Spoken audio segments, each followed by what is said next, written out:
mortalidade é baixa, né? Mas a taxa de transmissão é Acho alta, que é a principal relativamente alta. questão, acho que a principal Oi. questão também tem de sintoma, não sei como é que é, mas porque, por exemplo, é, se você pensar nos vírus mais antigos, né, por exemplo, uma peste negra, tinha sintoma, todo mundo que pegava praticamente ia ter os sintomas, aí conseguiu se afastar. Acho que a principal questão do coronavírus era porque o povo passava sintomático. O povo, não, Mas eu tô bem, posso lá sair sem na máscara, peste sair nada. negra, tinha isso, o sintoma, né? Mas era mais porque também não tinha o Tinha sanidade, desenvolvimento, né? Da saneamento nenhum, ciência, era. saneamento, etc. E isso propagava de uma forma exponencial. Né? E realmente, você tem razão, o coronavírus você transmite antes do sintoma. Aí já era, né? Você tá tranquilo, de boa, tá transmitindo, né? Só que esse era punk, né, velho? Porque, imagine aí, né? A menor taxa, acho que é 40%, é mais de 40 vezes do coronavírus. Né? Aí mataram todo mundo. Aí os surtos são esporádicos, né? Tem um surto ali, há uma atenção redobrada dos profissionais de saúde, né? Dos ministérios de saúde, etc., da própria Organização Mundial de Saúde, aí consegue, né? O ebola também seria, o ebola tem uma transmissão, ou um índice de mortalidade gigantesco, né? Só que ele é menos transmissível, porque a transmissão se dá mais quando você está cuidando das pessoas, quando você tem uma relação mais direta com o doente, né? Aí não todo mundo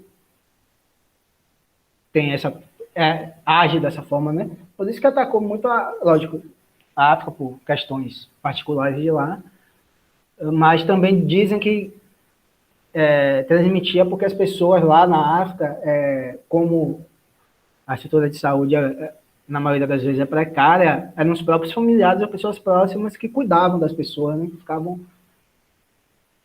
cuidando daquelas pessoas, aí transmitiam para elas, né? Porque o vírus do ebola, ele tem da febre hemorrágica, se eu não me engano, né?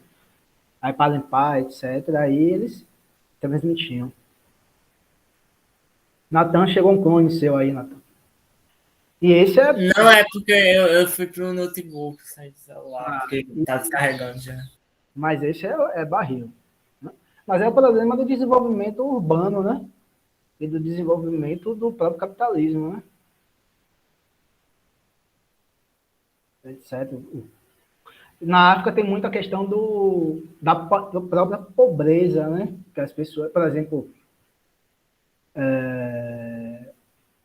tem fotos lá, né? Da África, né? Das pessoas comendo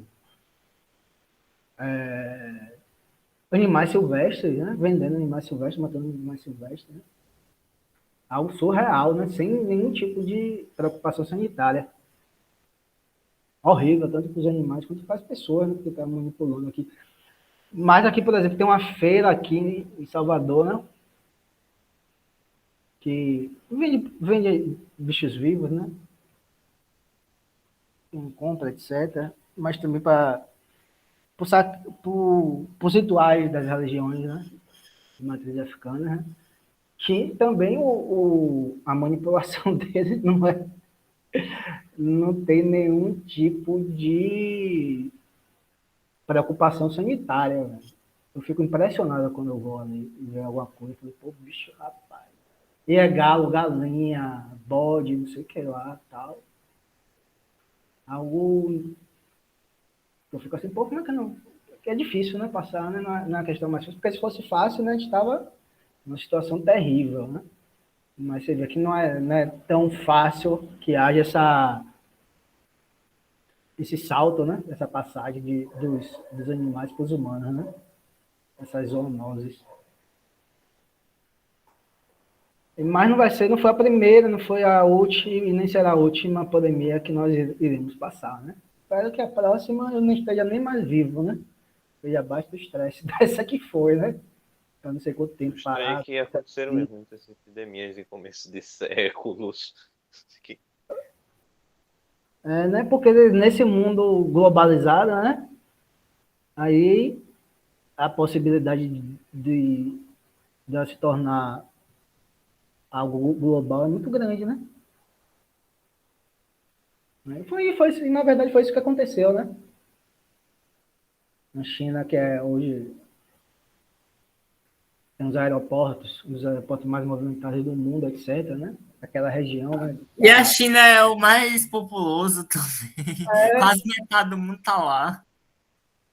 Mas eles conseguiram deter de forma bem competente, né? Boa tarde, Joel. Eles fecharam Wuhan mesmo. Porque se sai no controle da China, gente, a gente estava numa situação bem difícil.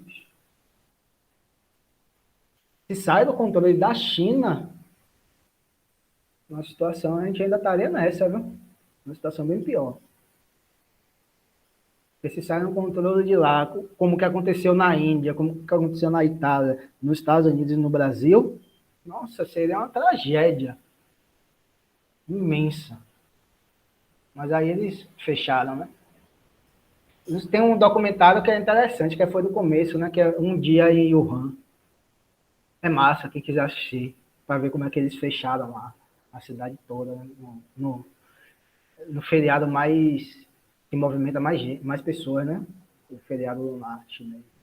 As pessoas saem das grandes cidades para ir para suas cidades de origem, né? Suas pequenas cidades. Aí fecharam, né? E ninguém podia entrar nem sair. E é interessante que as pessoas, é muito diferente, né? Porque as próprias pessoas não eram nem, obviamente, que tinham um controle do governamental, né? Tal. Isso sem dúvida. Mas as pessoas, elas construíam grupos de determinada localidade, por exemplo, um bairro, eles construíam grupos com algumas pessoas e que essas pessoas ficavam com a responsabilidade de fazer o controle, vamos dizer assim, né?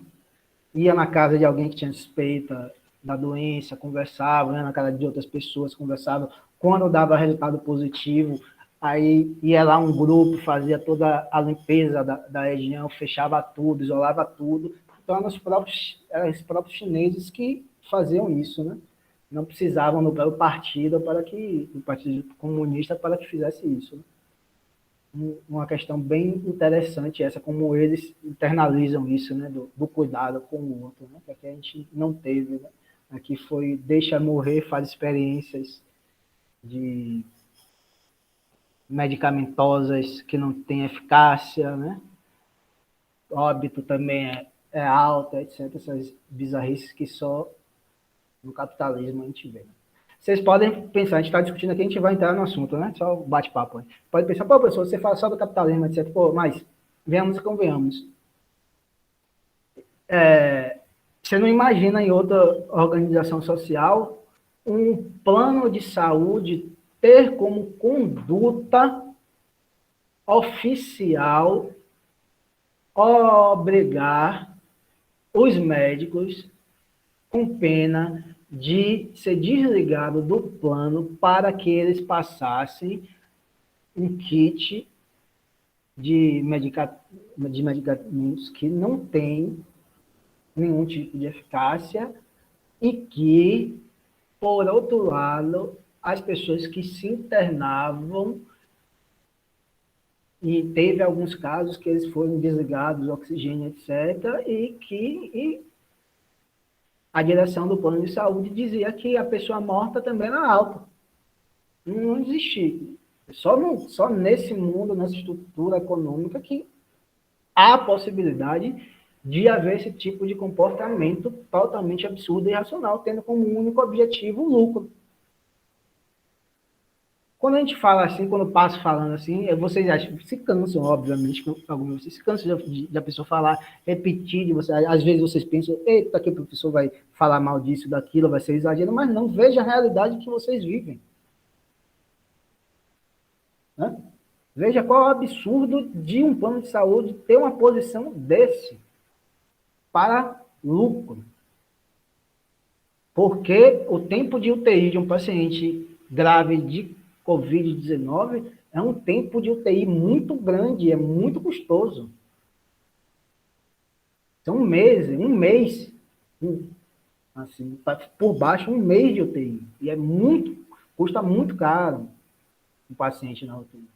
Então, para eles, obviamente, né? Quanto mais essa rotatividade funcionar como mercadoria mesmo, quanto mais essa rotatividade tiver, melhor para eles, que ele vai diminuir o custo. Pronto.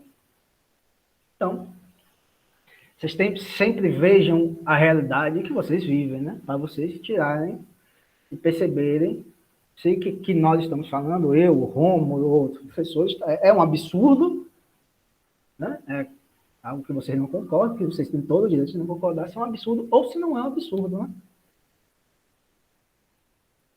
Tá certo, gente? Aí vocês pensem, sempre pensem, não só quando vocês estiverem no terceiro, no quarto, pensem na vida toda sobre isso. Espero que vocês lembrem de mim, quando vocês estiverem assim, falando, o professor falou isso, ó, como isso ocorre mesmo. E se eu estiver errado, você pode entrar em contato comigo, né? Professor, papai, o que você falou de errado naquela aula, pode falar, é normal. Mas hoje vamos falar algo que se relaciona de forma mediada e tal, com essas determinações do modo de produção capitalista. Eu ia falar sobre um pouco da questão urbana, mas eu vou deixar para a nossa próxima aula extra hoje. Nós vamos falar hoje sobre desigualdade social e violência. A gente vai sair um pouco daquelas discussões que nós tivemos, racismo, gênero, tal, e vamos pegar um pouco sobre uma discussão sobre que tem aquele fundamento, só que com base no estranhamento, né, o conceito de estranhamento, mas vamos discutir um pouco de desigualdade social e violência. Nós vamos discutir um pouco se a desigualdade social tem alguma relação com a violência que nós vemos. Violência, lógico que pode ser uma violência simbólica, né? Tal, que está ligado, por exemplo, que pode se relacionar a questões ligadas a gênero, ao próprio racismo, né? A violências psicológicas, outras formas de violência, mas vamos tentar nos ater à discussão sobre a violência que ficou conhecida, que é conhecida como violência urbana. Né? Não só como violência urbana, mas que pega um pouco da área do mundo rural, mas como uma violência que nós vivemos, essa violência de homicídios, assaltos, furtos, e etc. Tá? Essa violência cotidiana que a gente vê, né? Esses programas sensacionalistas exploram a exaustão isso e fogem ao nosso entendimento sobre as origens dessa violência. Né? Pacífico, ponto pacífico, entre toda a teorização, seja ela liberal de que natureza for, de que o modo de produção capitalista ele não tem nenhum tipo de preocupação com a estrutura econômica, não tem nenhum tipo de preocupação com a questão das desigualdades sociais, da igualdade social, com relação à produção, reprodução e apropriação da riqueza. Boa tarde, Raíssa. É evidente. Toda teoria fala disso. Seja de natureza liberal, seja de natureza keynesiana, seja de natureza marxista. Os liberais vão falar, olha, não temos, e se houver algum tipo de intervenção, os liberais de natureza neoclássica, etc., né? Não há nenhum tipo de preocupação, algum tipo de intervenção estatal sempre vai prejudicar isso, porque o livre mercado, ele sempre vai premiar os melhores, a meritocracia, etc., e o livre mercado, quer queira ou quer não, vai possibilitar a produção de uma riqueza maior, tal, né? E quando se produz uma maior quantidade de riqueza, né? Você tem uma possibilidade de melhoria da vida de todas as pessoas, né? Porque Adam Smith não era neoclássico, viu, gente? Ele era um dos economistas clássicos, né? Da economia política clássica, né? Que influenciou também a teoria de Marx. Ele fala que, ele tem uma passagem interessante, né, quando ele vai discutir essa questão da propriedade privada dos meios de produção, ele vai falar, as pessoas não têm todo dia a possibilidade de acesso ao pão quentinho, porque o padeiro, a fábrica de pão, etc., etc., eles são franciscanos, eles têm alguma ética de bondade, etc., e eles acordam todo dia pela manhã para produzir pão para que as pessoas se alimentem. Ele vai falar, não, como objetivo de lucrar, como um objetivo que nasce de uma posição egoísta, de atender aos interesses do próprio produtor, que as pessoas tenham acesso ao pão todo dia de manhã, às 6 horas, 7 horas, na hora que abre. Tá certo? Ele vai falar, uma necessidade econômica que possibilita o acesso e a produção de riquezas. Então ele vai falar assim, é isso.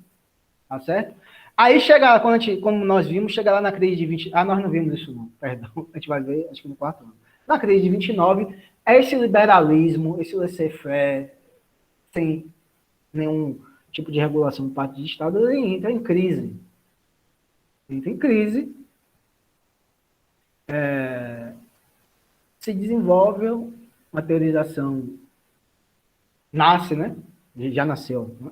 Nasce, tá. Ele estava lá escrevendo tal, um novo tipo de teoria econômica, e essa pessoa que eu me refiro é Keynes, né? John Maynard Keynes, que ele funda a teoria keynesiana, etc., que pregava que a estrutura econômica capitalista, os agentes econômicos, se eles não tiverem nenhum tipo de regulação, a sociedade vira uma Babilônia, né?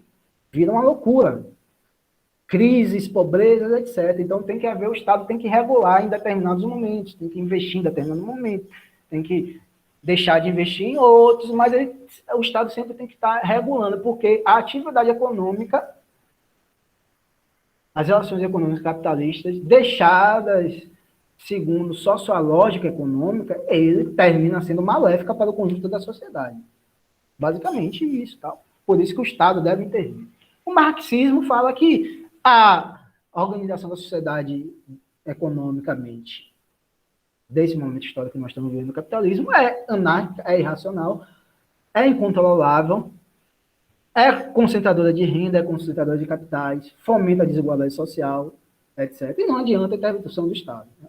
Então, todos esses têm um fundamento em comum, né? Que o bem-estar, a justiça social, não é um parâmetro consciente dos agentes econômicos capitalistas, né? Smith está falando lá que há essa possibilidade porque os caras querem lucrar. Então, não há nenhum tipo de justiça social por trás da organização econômica do capitalismo. Sim, e o que é que isso significa? Significa que isso já tirando teoria neoclássica mais ideologia do que ciência, isso significa que sempre o capitalismo vai produzir pobres, pessoas que não têm acesso à riqueza, e milionários, bilionários, etc. Isso vai significar o quê? Que vai sempre existir pessoas morando em regiões sem saneamento básico, pessoas morando em regiões que têm um mínimo de infraestrutura básica, acesso à cultura, acesso a bem-estar, acesso a lazer, etc. E outras que vão ter tudo isso num grau enorme que ele vai deixar uma herança para 5, 6, 10 gerações, ou, quiçá, toda a geração da família dele até o fim dos tempos. É isso. Não? A gente vê, e isso é um dado empírico, né? Vocês podem olhar em qualquer grande cidade, ou na cidade de vocês podem olhar, né? Em qualquer lugar você tem isso, né? A explicação disso vai variar, né? Mas como nós estamos dentro de uma determinada linha interpretativa da realidade, a gente vai dizer que é produto do capitalismo, né? E dessa assimetria, dessa estratificação social que surge com o capitalismo, né? Não vai significar o quê, meu povo? Vai significar o quê, gente? Isso. Né? Tanto do ponto de vista de um país, quanto do ponto de vista das relações entre os países, desde que vocês se lembrem, quem tiver uma boa memória, da nossa aula expositiva, eu não me lembro o grupo que apresentou sobre Rui Malda Marini, quando ele vai discutir a simetria da produção de riqueza e transferência de riqueza entre as diversas nações. Existe pobreza, existe riqueza. O capitalismo não se interessa por si só que essa pobreza seja combatida. Tá certo? Ele não se interessa por isso. Ele vai dizer que o próprio jogo econômico vai fazer com que haja uma maior produção de riqueza, que as pessoas, o salário das pessoas vai aumentar devido ao crescimento da produtividade, do trabalho, etc, etc. Isso não ocorre, mas eles dizem isso. A mão invisível do mercado. A mão invisível do mercado vai beneficiar todos. Boa tarde aí, para quem está chegando. Ocasiona-se o quê, gente? O que é que isso ocasiona, essa desigualdade social? A desigualdade social, por exemplo, medida no índice de Gini, né? No Brasil, desde 2016, tende a aumentar. Vai dizer o quê? Algumas pessoas não vão ter acesso ao básico. Essas pessoas não vão ter acesso ao básico. Vocês estão acompanhando o país que vocês vivem? Tranquilo, Aloy. Vocês estão acompanhando, né? Vocês estão acompanhando que milhares e milhares de pessoas estão indo em açougues para poder ter acesso a ossos, né? Vocês estão acompanhando isso. Né? Vocês estão acompanhando que em 2000 e... Só um momentinho, Natan, que a gente vai entrar nisso. Só em 2020, estamos em 2021, né? 2021, o Brasil teve um acréscimo de 41 novos bilionários. Olha isso, você tem um crescimento de 41 novos bilionários, segundo a revista Forbes, e você tem esse aumento da miséria no país. O que, dentro da tradição marxista, que nós tentamos explicar é que não é que necessariamente, e você preste atenção nesse termo, necessariamente, a existência de um grande contingente de pobres e de uma desigualdade social e econômica muito grande, necessariamente vai produzir uma região, um país violento. O que chamamos a atenção para o fato de que essa atmosfera faz com que exista uma possibilidade objetiva de que se efetive, ou seja, exista de fato um país, uma região marcada pela violência. Essa interpretação tem sua importância na ciência social, mas, gente, não é a interpretação dominante. A interpretação dominante não é essa. Está longe de ser essa.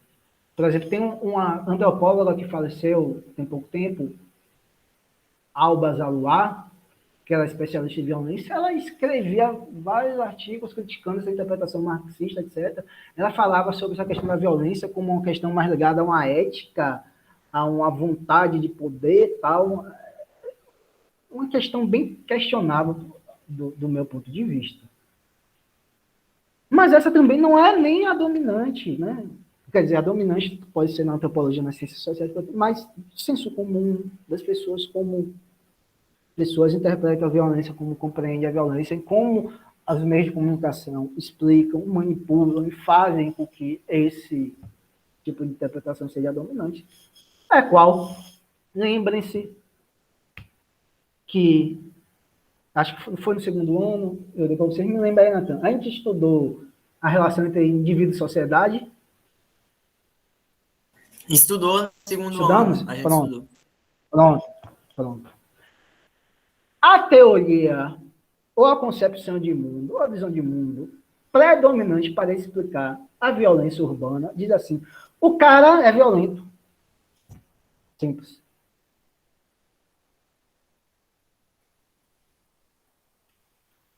Independentemente da realidade social que ele está vivendo, é uma decisão dele.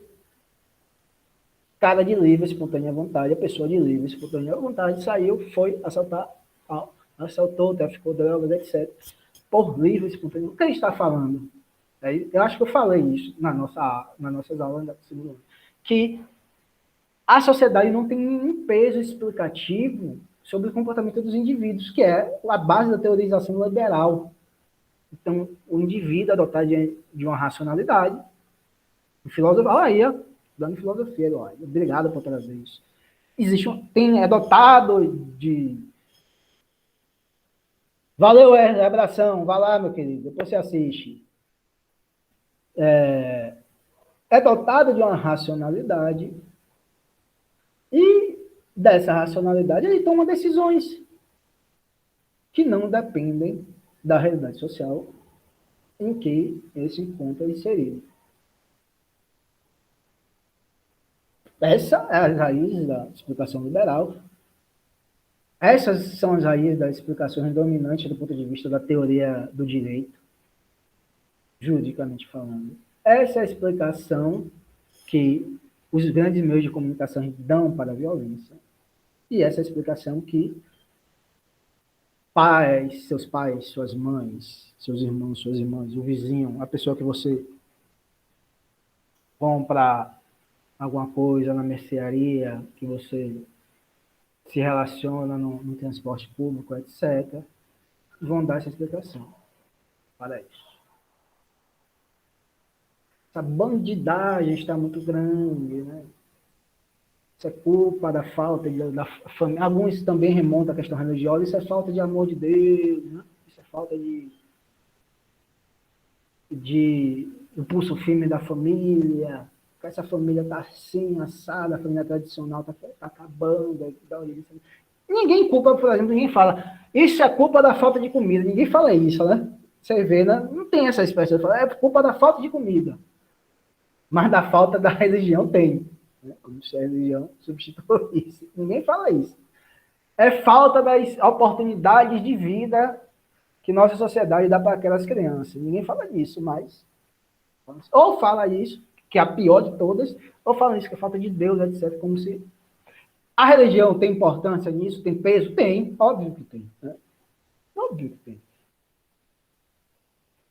Tá certo? Mesmo aquela... Por isso que é uma possibilidade objetiva, não é uma relação necessária de causalidade, né?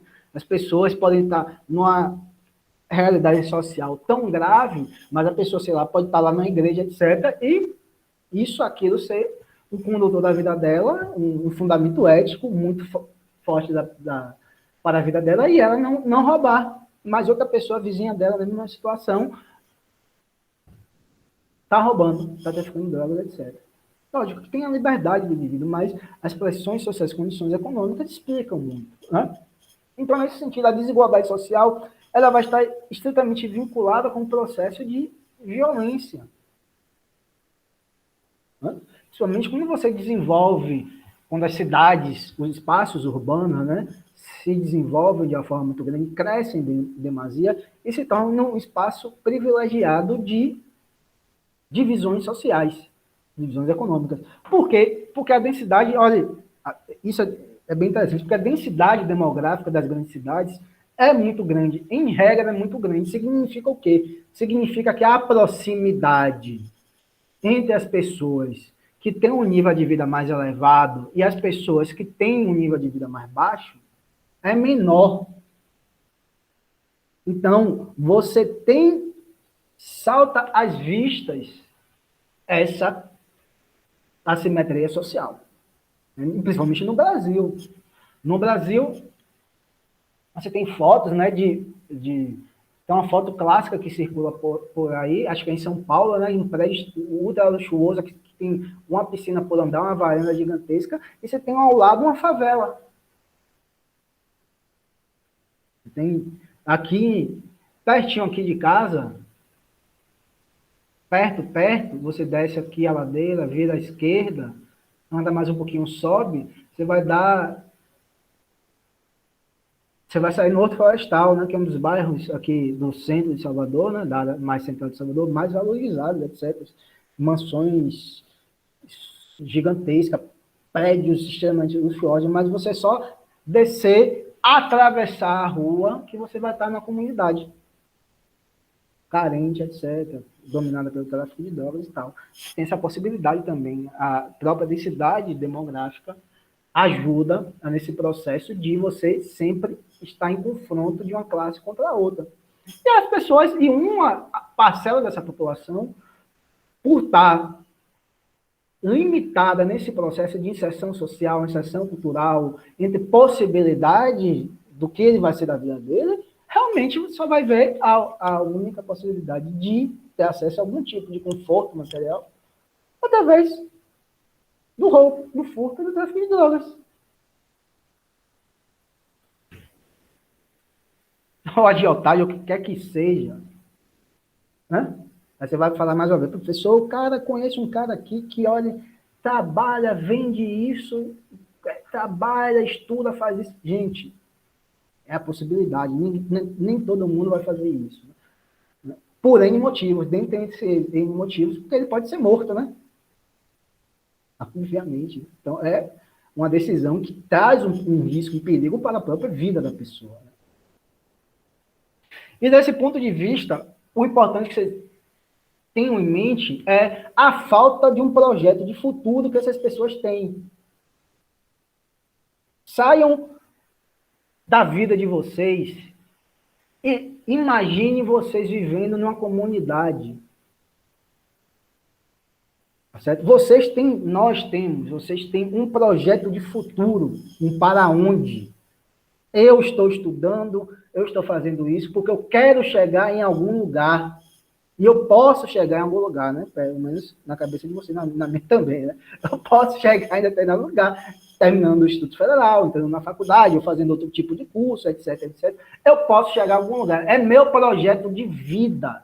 Eu almejo isso para a minha vida, para meu futuro. E eu vou agir baseado nesse projeto de vida que eu tenho. Sei. Já imaginaram que muitas daquelas outras pessoas, as próprias condições materiais de existência faz com que eles não tenham um projeto de vida tão claro quanto vocês têm?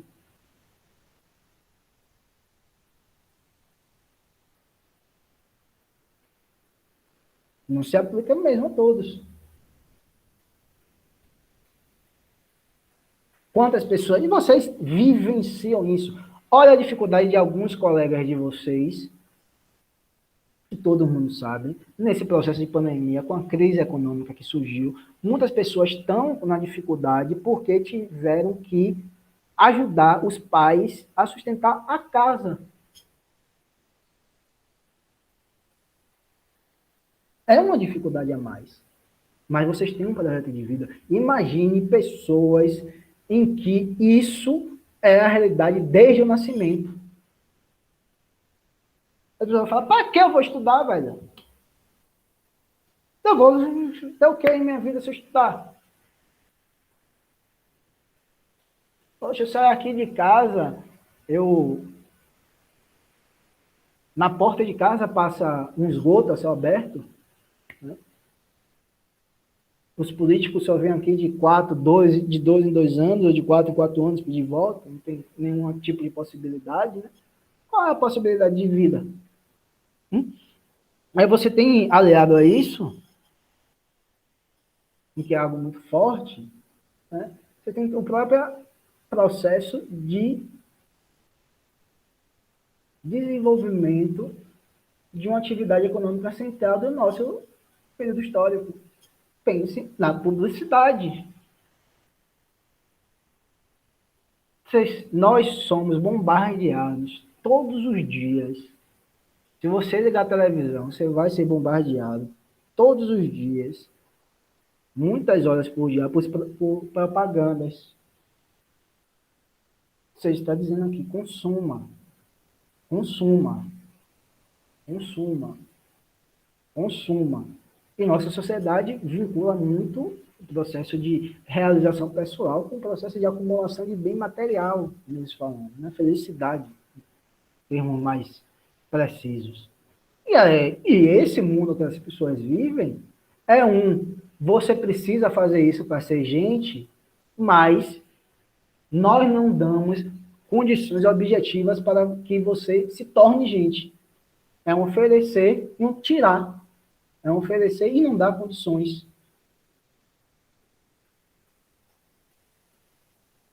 Nós todos temos desejo de consumir alguma coisa. Você tem um desejo de consumir o que agora, assim, que você queria comprar na Felipe? Alguma coisa que você quer comprar assim agora? Você tem alguma coisa, Felipe? Cadê Felipe? Sim. Agora, bicho. Qualquer coisa, assim, não sei. Qualquer coisa. Natan, você tem? Sei lá, um celular novo, livro, etc. Computador. Computador. Diga, Natan. Ah, eu não sei, Eu quero aquelas saber. coisas bem chique, cara, sabe? Não sei. Eu Diga sou... alguma coisa. Oi? Diga alguma coisa. Eu também quero, viu, Ana Carolina? Diga alguma coisa que você queira. Fala. É muito imediato, Dê um professor. Vai, carro para diga. Natan. Ele quer aprender a andar de carro. Sei Diga alguma lá. coisa. Hum, não tô Um lembrando, carro não tô monstro. sabendo agora, não. Eu teria, mas o Ah, senhor já me... sei o que ele quer. Ele quer um tabuleiro de xadrez de ouro. Pronto. Natan, você tá com vergonha, Natan, de falar? Fala. Não, é porque eu não lembro, o senhor foi muito imediato. Todo mundo tem. Foi Ellen, e Ellen que é o açaí, e ela que é o açaí. Não, mas é o mais possível de ser alcançado agora, né? Outros querem Aqui, minha irmã acabou de me enviar aqui uns 25 salgadinhos, é isso que eu quero comprar agora. salgadinho, né? Tá certo. É isso. Eu quero, por exemplo, eu tô querendo muito, eu vou falar a você, né? Eu conheci um perfume, mas que perfume, viu, gente? Pense no perfume, pense no perfume. Pode ser algo caro, barato, pode ser. Pense no perfume que vocês acham bom. Multiplique por 10 esse perfume, mas também é caro pra caramba. É caro, caro. Eu tô nessa, né, Babi? Eu tenho um fresquinho pequenininho, eu até passei hoje aqui no dorso. Mas se você sentisse esse perfume, é maravilha. Não, que Elódia? É outro nível de perfumaria. É outro nível. É outro nível. Pense, imagine um caro. Imagine um caro. É isso que você está imaginando. Nem conta fácil aqui. Imagine isso, seu cotidiano de vocês, você ter desejo de comprar alguma coisa e não ter condições de conseguir. Imagine a frustração que você vai ter e não conseguir. Eu tô falando isso, eu falo isso de brincadeira, mas é sério, eu gosto assim, de usar algumas coisas assim. Perfume, por exemplo, eu gosto de algumas coisas, apesar de emagrecer, tem essa mania. Nós temos desejos burgueses. A gente nasceu na sociedade burguesa, vai reproduzir desejos burgueses. Eu também sou, Elódia, mas eu já estou trabalhando. Tenho meu dinheirinho. Porque Elódia, se dependesse de minha mãe, era na volta a gente compra, e nunca comprava. Isso não muda. Mas é sério, gente, imagine vocês tendo desejo, não tendo condições. Não tendo condições de comprar o básico. Isso é frustrante, cara. Isso é extremamente frustrante, porque você é impelido por essa sociedade a ter desejos consumistas, mas você não tem as oportunidades de consumir. Tanto do ponto de vista objetivo, né? Ou seja, comida, por exemplo, você tem que comer, não é nem desejo, etc. É necessidade biológica, mediada pela cultura, mas é necessidade biológica. Mas esses desejos mais mediados socialmente, telefone tem uma série de necessidades agora, mas imagine um perfume, outra coisa, assim, um tênis, né, de determinada marca, que é um pouco mais caro, etc. Você tem, e as propagandas são divinas, né? As propagandas dos carros, né, daqueles tênis mais caros, parece que você se torna outra pessoa, né? A propaganda daqueles celulares caríssimos, etc., né? Que você parece que você vai comprar vai se tornar outra pessoa, né, uma pessoa melhor, etc. Isso mexe com a cabeça das pessoas e a publicidade. As pessoas estudam publicidade e propaganda, tem muito psicólogo lá, etc. Eles sabem realmente manipular com nossos desejos, é inegável. A propaganda, eu não sei se você se lembra da propaganda da Fectima da mercadoria, a gente precisa trabalhar isso, né? É mais complexo do que isso, viu, Ana? É mais uma parte da teoria de Marx mais densa, né? Seria bom de trabalhar isso no quarto ano, no período presencial, que a gente poderia ter mais tempo, né? Não sei se vocês lembram da propaganda clássica da Batom, né? Tinha uma propaganda clássica da Batom que o narrador ficava, né? Compre batom, seu filho merece batom. Né? Ficava naquela. E ficava, a pessoa internalizava aquela música, né? Então, você criava um desejo, a necessidade de comprar, né? Você imagina a pessoa que não tem condições, né? E a pessoa vai fazer o quê? Algumas pessoas se contentam, né? Falam assim, porra, eu aprendi, através de minha família, da tradição, da religião que eu frequento, etc., que roubar é errado, não vou roubar. Tem outras pessoas que roubam. E tem outras pessoas mais que fundam igrejas para roubar, né? Esses são os piores, né? Esses são os piores. Né? Que o processo de criminalização, né, é um processo de criminalização, ele está muito vinculado à classe social, à criminalização da pobreza, geralmente é isso, né? Você tem também isso, a criminalização da pobreza, né? Você tem dois crimes iguais, duas pessoas diferentes, de origens sociais diferentes, mas você vai ter julgamentos diferentes. Teve aquele caso da mulher que foi presa, não foi? Porque roubou 2 sacos de miojo, eu acho. Foi. Teve que ir para o STJ, né? O ministro do STJ que teve que liberar ela. O absurdo que nós chegamos. E isso não é nem crime, né? Juridicamente falando, o roubo para comer, o roubo de alguma coisa para satisfazer necessidades básicas não é crime.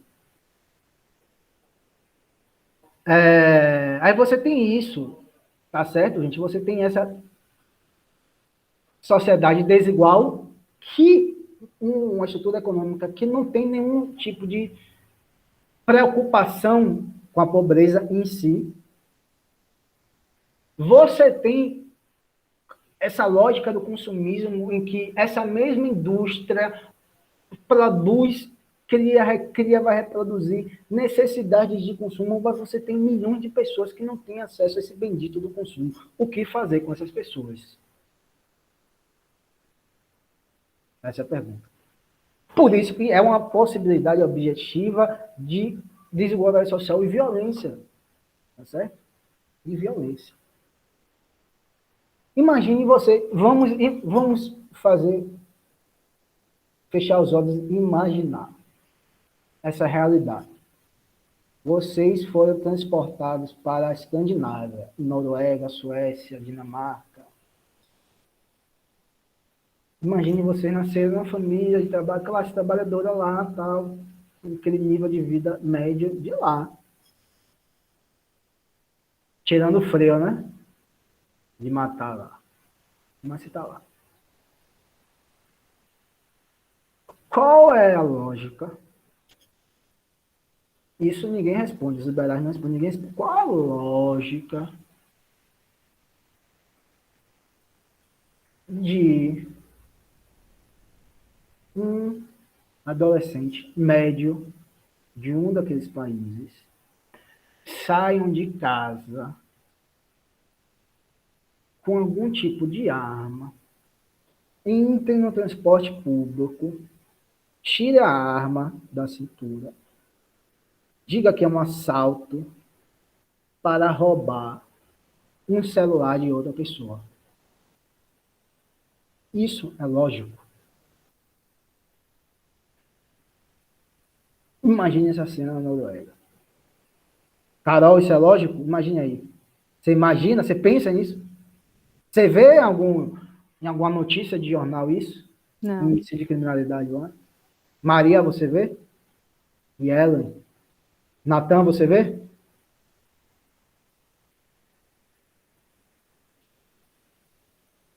que já é uma outra lógica, né, Lorde? A violência já por uma outra perspectiva, né, que a gente não vai analisar esse tipo de violência, né, que são outros problemas, né?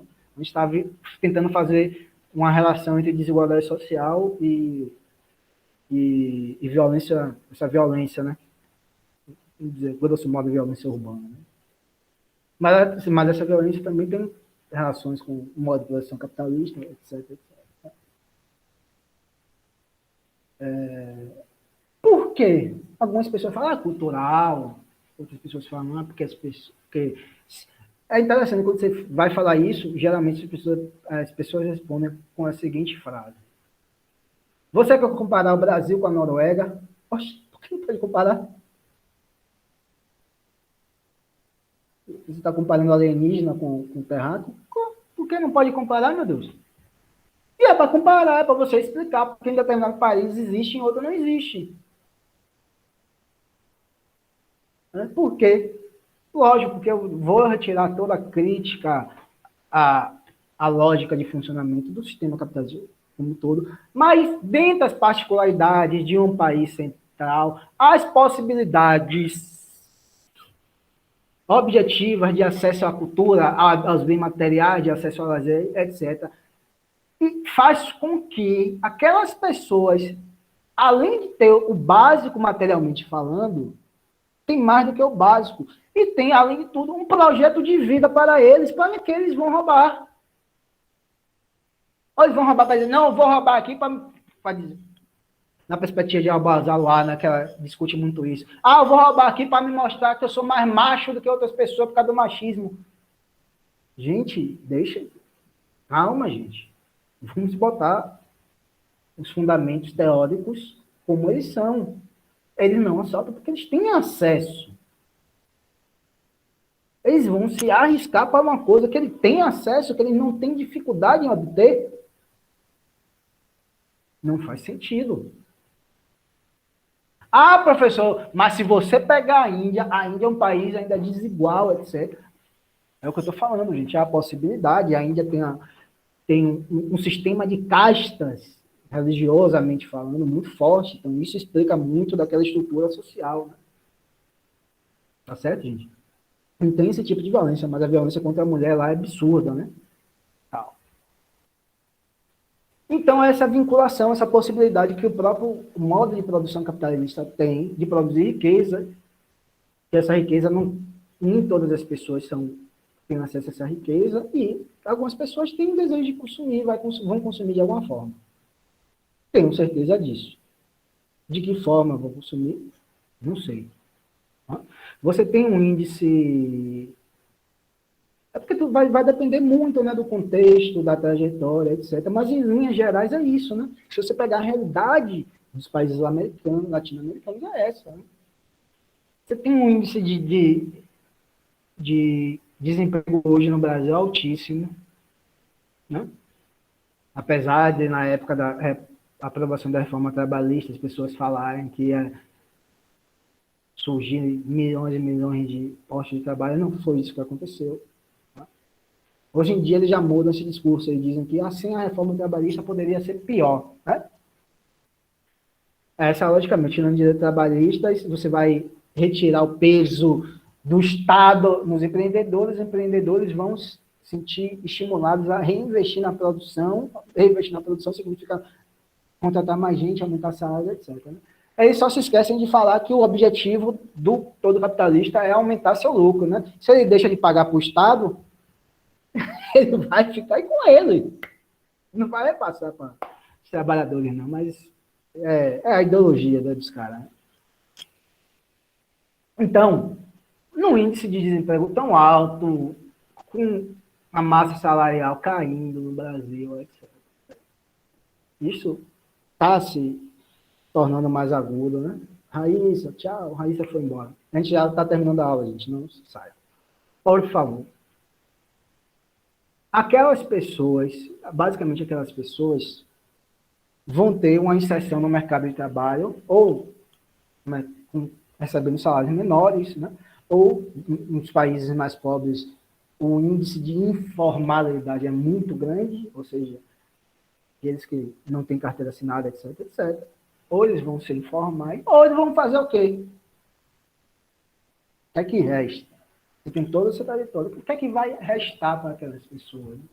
A boa parte daquela juventude, né?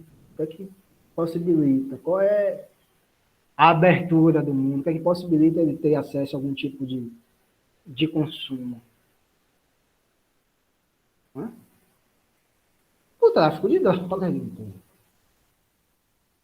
O tráfico de drogas é um mercado de trabalho dessa população mais carente. E absorve essas pessoas que não têm expectativa de uma melhoria, de conseguir um trabalho melhor. Ou mesmo se conseguir.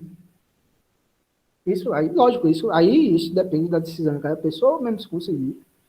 O que um olheiro ganha por semana, por quinzena, por mês, ele não vai ganhar nunca trabalhando um mês. Com carteira assinada, vamos supor. Se tiver O trabalho. Escobar, né? Bilionário e tal. Vai falar que, poxa. Aí você tem toda aquela atmosfera. Aí os caras vão lá mesmo, procuram. Vai falar, você não quer trabalhar aqui, não. Mostra, olha o tênis que eu comprei e tal, olha esse celular, olha como as meninas gostam da gente porque a gente anda armado, porque a gente tem poder na área, etc. Aí vai misturar tudo isso, né? Mas principalmente a questão econômica. Vai falar, olha como você pode ter acesso, olha esse cordão, eu comprei esse cordão de ouro, olha para aí, olha esse celular, a coisa mais fácil, eu fui lá, peguei, etc. O cara, se ele for isso em 10, em 20, uma ou duas pessoas, dadas as condições que eles estão vivendo, vão fazer isso. É o processo de trabalho. O tráfico de drogas é a lógica de trabalho capitalista, tal como qualquer outra, só que à margem da lei. A mesma coisa, imediada pela violência mais direta. Mas a violência do capital sempre andou lado a lado com a violência, né? O exemplo é o período colonial, né? Colonial. Foi o desenvolvimento do capital extremamente violento, né? Com a mediação da violência. Então, não há nada de errado ali. Não há nada de errado. É a lógica do capital, relações trabalhistas, fora de qualquer tipo de controle do Estado. É o que é o tráfico de drogas. Não é nada mais e nada menos do que isso. Não sei se vocês assistiram Narcos, a primeira temporada. As temporadas que falaram, que centravam sobre o cartel de Medellín, sobre o Pablo Escobar, né? No começo, estava se discutindo, no começo do tráfico de drogas, né? Lá na Embaixada dos Estados Unidos, aí tinha os agentes da DEA, né? Que é a agência do Departamento de Combate ao Narcotráfico. Né? Vocês lembram disso, né, gente? Quem assistiu, lembra.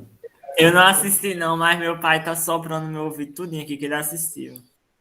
Tem uma parte que ele está discutindo com um cara, acho que é do Exército dos Estados Unidos. Tem a DEA, que quer combater, que tem como principal bandeira o combate à droga, lógico, é um departamento específico para o combate à droga. Tem a CIA, né, que a CIA tem uma atuação bem questionável do ponto de vista ético, né? E tem um exército americano. A CIA e o exército americano, vez por outra, o objetivo dele é combater as guerrilhas de natureza marxista da Colômbia, daqueles países.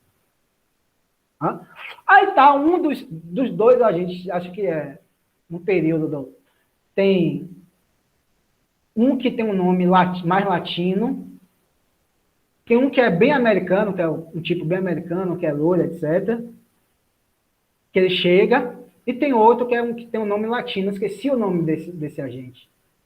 Esqueci. Oh, meu Deus, que memória.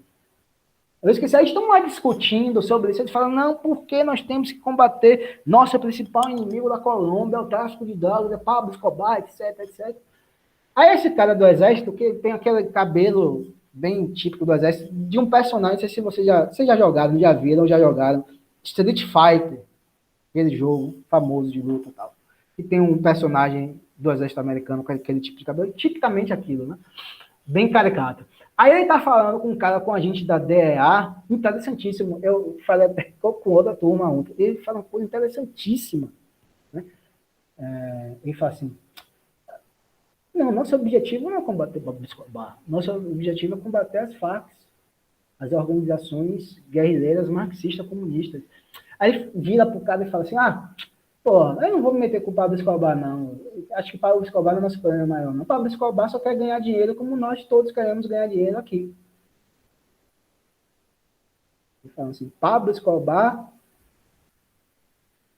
ele só quer ganhar dinheiro de uma forma discutível. Ele fala assim, de uma forma discutível, mas ele só quer ganhar dinheiro. Todos nós vivemos essa vida para ganhar dinheiro, né? Ele só quer isso também. Essa é a lógica do tráfico de drogas, é uma lógica capitalista, gente. Igual outras empresas, só que não tem essa, vamos dizer assim, está à margem da legalidade estatal. Né?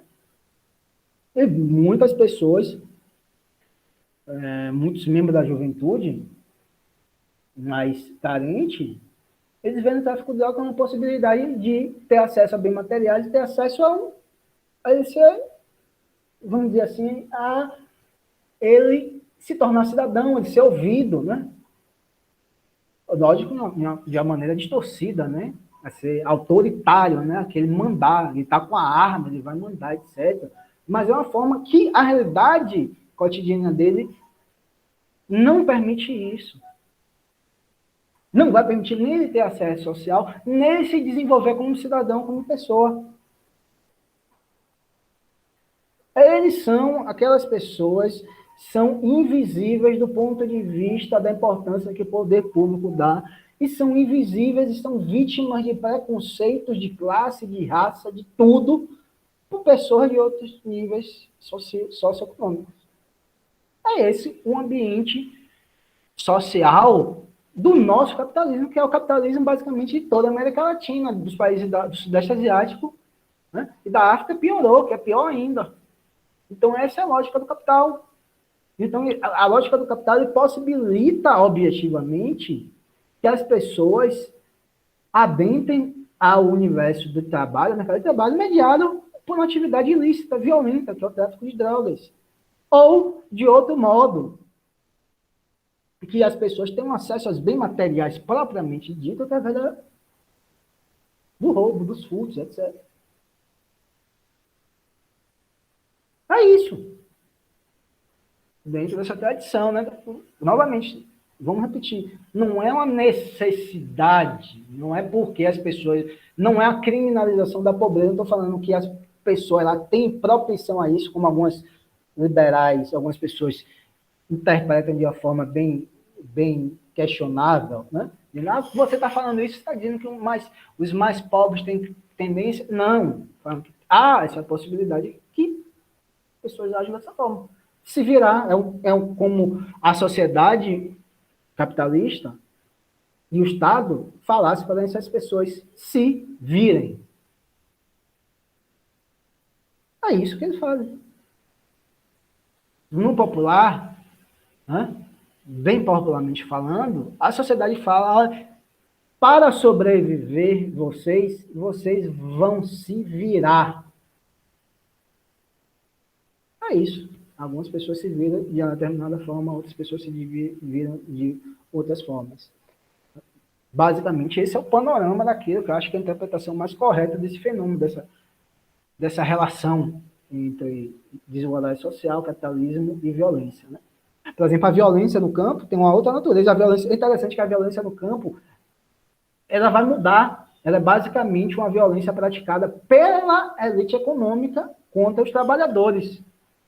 Só que aí a violência não é muito explorada mediaticamente. Quem são criminalizados são os movimentos que buscam direitos e acesso à terra, e vai ter toda aquela história. Né? Ou seja, o MST é o vilão e os grandes latifundiários são quem?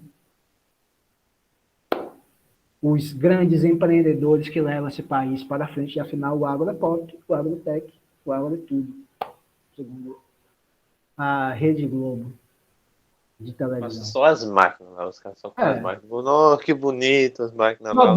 Só produz basicamente para exportação, não produz nada, basicamente nada para o consumo interno. Quem produz para o consumo interno é basicamente a agricultura familiar. Utiliza-se pouquíssima mão de obra de trabalho. Quando utiliza, é uma mão de obra precária, é muito mecanizada, ganha milhões e milhões com essa desvalorização cambial, e a sociedade em todo não ganha nada com o aumento das exportações do agro. A realidade é essa. Não tem o que falar, não ganha quase nada. Qual a porcentagem que o agro tem na geração de empregos do Brasil? E paga pouquíssimo imposto. Quase nada. Imposto territorial rural, pesquisem, ITR no Brasil é um absurdo, como todo imposto para a classe dominante. Não pagam quase nada. Imposto de importação, não pagam. E aí, se você fizer algum projeto de lei para pagar, essa é a realidade que nós vivemos. Obviamente que, por exemplo, a violência contra a mulher tem outras mediações, tem outras causas, tem outras explicações. A violência racial, apesar de ter sua origem na discussão com o capitalismo, etc., vai ter também outras mediações, mas essa violência que nós vivemos de assaltos, roubos, tráfico de drogas, etc., tem uma relação mais direta com o processo de desigualdade social, né? E que, por exemplo, quando se fala em drogas, tráfico de drogas, essas guerras às drogas são um processo de criminalização da pobreza, da parcela da população mais pobre, negra, etc., um controle social por parte daquelas pessoas, que é uma política de Estado que surge lá nos Estados Unidos, da mais irracional possível. Que rios de dinheiro são gastos. Na necropolítica é outra história, né? Tem até uma crítica na necropolítica. Depois eu nunca parei para ler direito à necropolítica, não, mas necropolítica é basicamente o modo de produção capitalista de ser, nu e cru, né? Gasta bilhões e bilhões de reais com uma guerra inútil. As pessoas vão continuar consumindo droga, vão continuar havendo tráfico de drogas, e quem vai morrer vão ser os negros da periferia. Ponto final. Quem vai morrer são eles, acabou. E serve como controle social dessa massa, né? Essa massa empobrecida.